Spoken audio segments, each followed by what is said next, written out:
this point are providing confirmation of the safety of the landing site.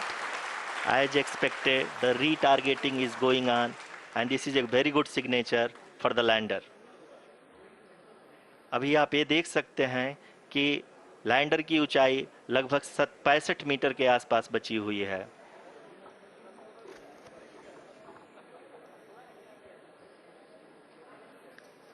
Currently, only 2 engines are now being fired, and we are nearly at zero velocity, vertical and horizontal. We were hovering, and now we are approaching the moon's surface. धीरे धीरे lander की वेगमान को कम किया जा रहा है और हम अब लगभग 50 मीटर से भी कम आ चुके हैं.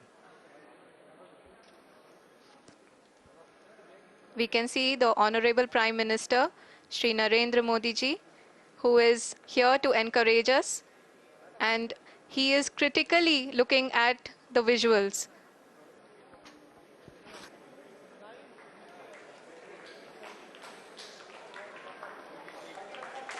जी हाँ, आप अपनी स्क्रीन पे देख सकते हैं कि हम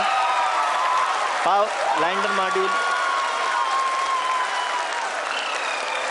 People are applauding. Let us all wait to hear from the Secretary Department of Space and Chairman ISRO, Shri S. Somnath. Lander module पूरी तरह से सेफली और सॉफ्टली चंद्रमा के सतह पे लैंड हो चुका है. ये हम लोगों के लिए बहुत ही गर्व की बात है.